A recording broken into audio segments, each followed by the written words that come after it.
Hey, what's going on, everybody? This is Poe from the Offenders, USPC, and DC Universe Online. I'm here just to give a quick tutorial with the research and developing system. A lot of you guys just call it crafting, I don't blame you. In case you don't know how it works, here's a quick little tutorial for you. One thing is you have to be at least level 10 to take advantage of this system. To start, you go to your journal, and you will have a quest in your journal called Research and Development. You don't actually have to complete this quest to craft, but you do if you want to craft anything that you find in the open world. Unless you just buy the materials, you need to do this. When you track it, it's going to send you to the back of your wing, depending on who your mentor is. Since with my electricity character here, I'm a tech mentor. So completing the quest is just talking to Dr. Savannah here. After you talk to Dr. Savannah, you'd want to clear the quest from your quest log, which will give you the first couple plans. Now, plans are basically recipes. They just give you the ability to craft new items. This one says plan aggressive Exo Byte. That will let you make an aggressive Exo Byte. Make sure you learn all the plans from the quest, because Exo Bytes, crafting without making Exo Bytes will be incredibly expensive. Now let's talk about the machine for a second. As you saw, I just learned these plans here, Exo Bytes. To make one aggressive Exo Byte, it says you need 8 aggressive Exo Bits. Once you have 8, you'll be able to click this button, create, and it will add the Exo Byte to your inventory in replace of the 8 Exo Bits. The vendor right here next to the machine has a lot of other recipes. You'll notice the first few items in the vendor are called equipment interfaces. These are going to be required for making mods for your gear.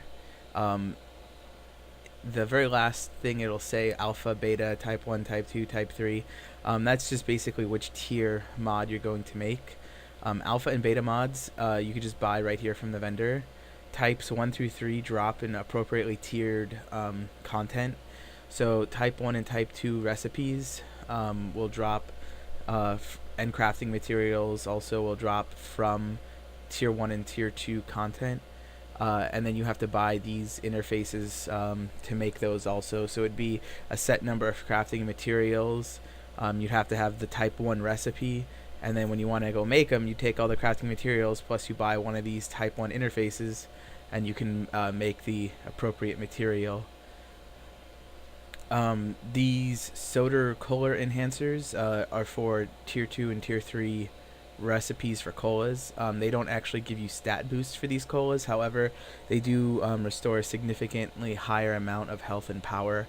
So I would actually make these, at least the type 2 colas, somewhat of a priority purchasing the recipe from this vendor here, just to make sure that you get the best colas that you can use at the time without going overboard on the amount of resources that you spend for them.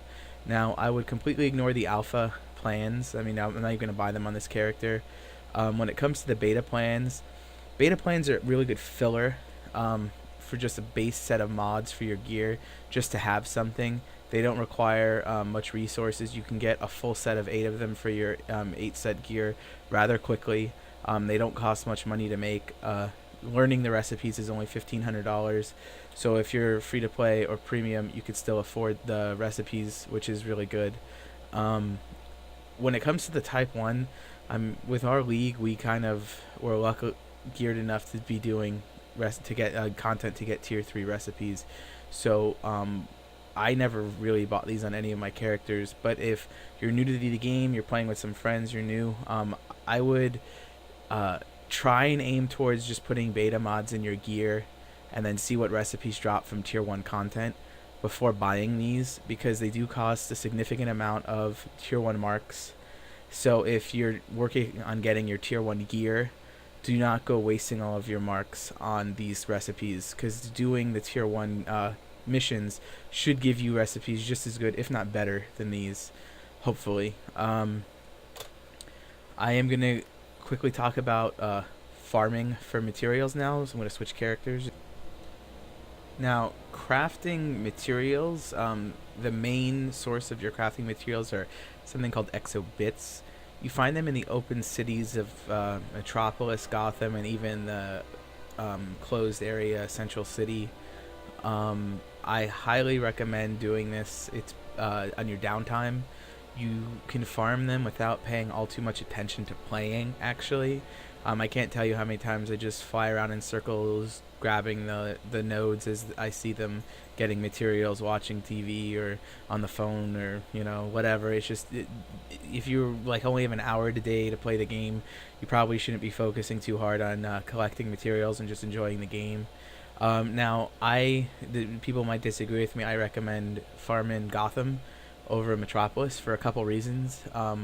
One, it seems there's always less people in Gotham, at least in USPC, PvE or PvP side. Two, it's night here, and you can see them from far away. Look at that.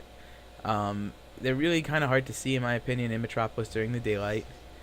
You can see them from pretty far away when you're in Gotham. The draw distance is not as good in Metropolis, probably because the city's bigger.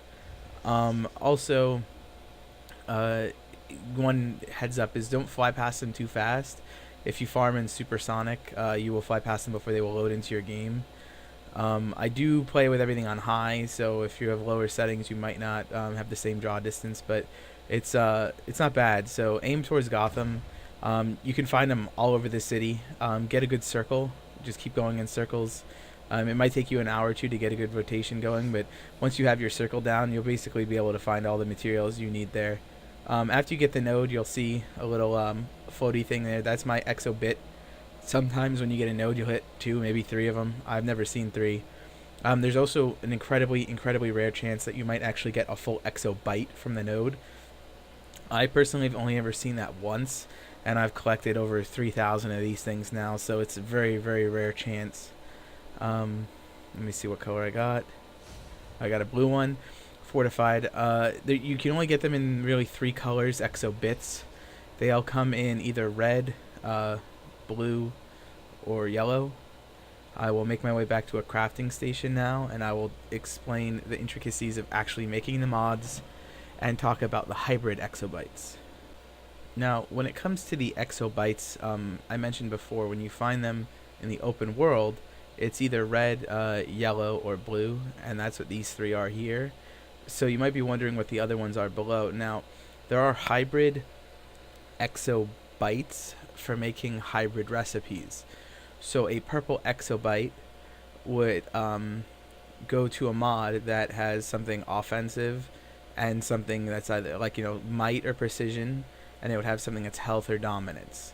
A tenacious Exo Byte would have something with might and precision, and it would have something with vitalization or restoration or power.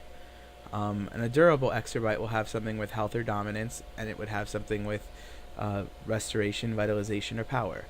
That's all they are. It's the reason they exist is for your color bonuses, and I'll get into those right now.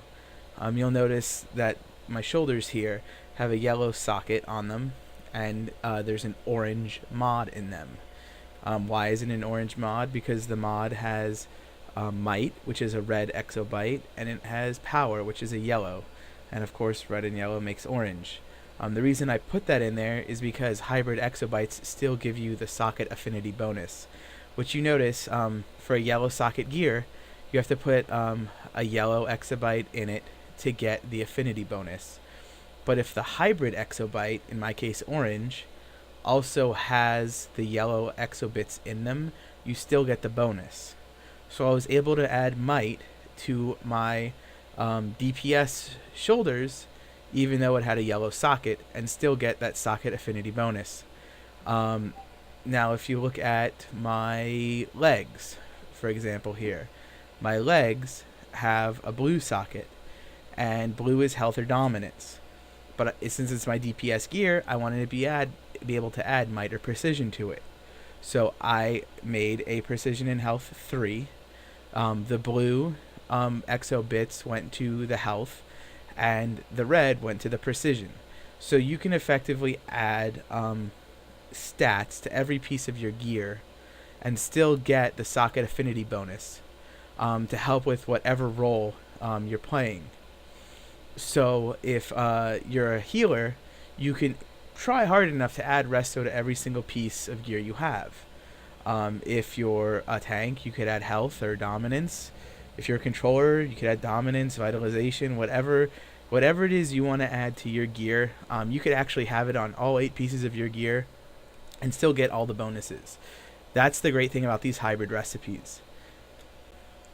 Now, I personally do not have any hybrid recipes learned, simply because in our league we pass all of the recipes on to one character, one person in our league, to make sure, we basically pick the person who is on the most or available the most.